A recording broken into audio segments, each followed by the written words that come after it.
Hey everybody, welcome today to Active Self-Protection Extra. We're here at C2 Tactical in Scottsdale. I want to introduce you today to what I really call a real sleeper home defense shotgun. This is not just any old Remington 870, it is a Vang sleeper 870. Many thanks to MagTech Ammunition for sponsoring today's video. It's the only ammunition that goes through my pistols or rifles and is the best stuff on the range. Many thanks to GT at Vang. He built this gun specifically and specially for my son. It's staying at my house for a little while, so I thought I would introduce you to it. My son lives in Virginia, and when Virginia kind of went blue all of a sudden, we were a little worried about him having a home defense gun that would not play well in the media or play well with the prosecutors. And so I found this 870 Police at Sprague Sports in Yuma. This was last year. And, old beat up gun that had been in the back of an Arizona Game and Fish truck for God knows how long. And, been sitting in the rack there in their armory for forever. So I picked it up. I think the gun cost me $330 or something like that for an 870 Police. Fantastic deal.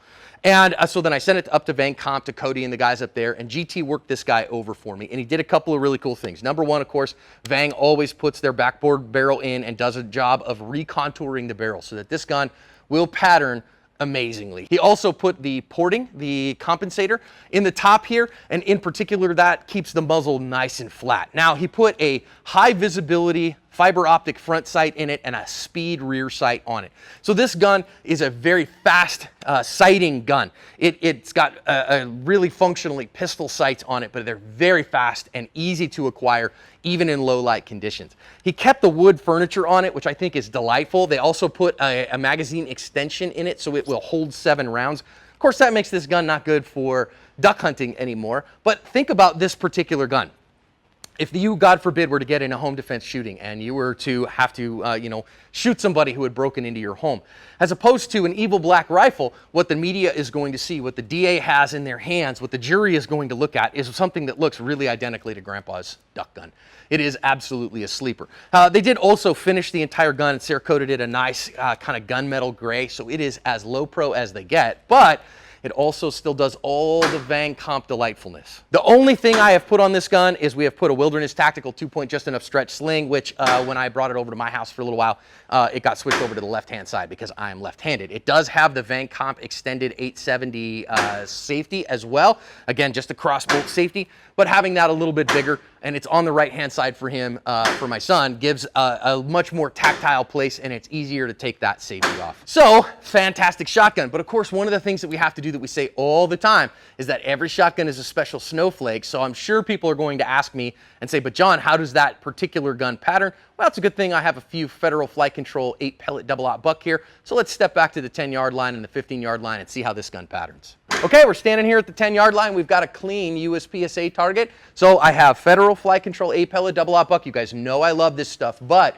every gun is a snowflake. Every shotgun in particular is a total snowflake and is absolutely unique in how it patterns. And so the way that flight control works in one gun, it may not work in another. Now I know Vang fans, somebody's gonna ask, is this a flight control optimized barrel? The answer is no. It's not a flight control optimized barrel. They have one that is even better for the flight control, but this is a regular Vang barrel. Here at 10 yards, I expect it to still be in the wad. Let's see how it does. So I'm just gonna aim again for the A. I'm just gonna try to be right on the middle of the A box on this.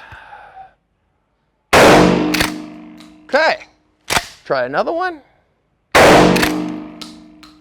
One more. Let's go down and take a look.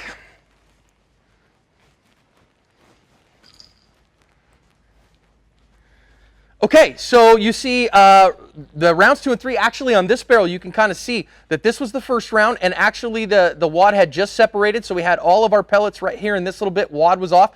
Same thing here, wad off just a little bit, pellets out here.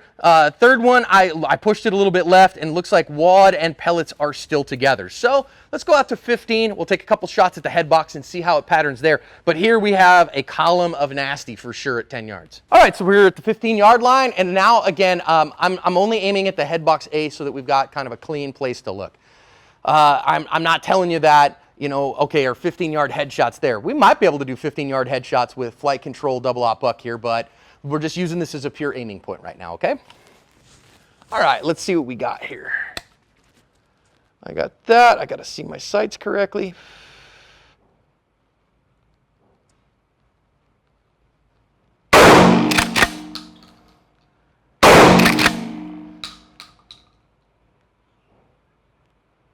I was a little bit low, right? That low one was me for sure. Let's go see what our pattern looks like at 15 yards.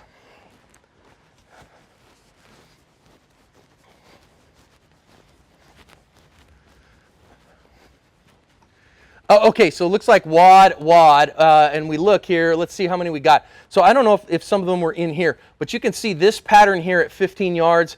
I mean, I've got one flyer outside of that, pretty much a fist-size pattern, 5.5-inch pattern here at 15 yards with the Federal Flight Control double-aught buck.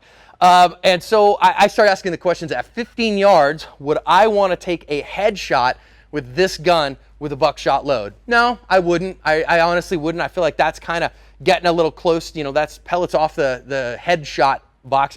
Would I take body shots with that? All day, every day, no problem. So pattern each shotgun, but make sure that that's good. I love this gun, man. As a sleeper gun, this is a pretty fantastic monster.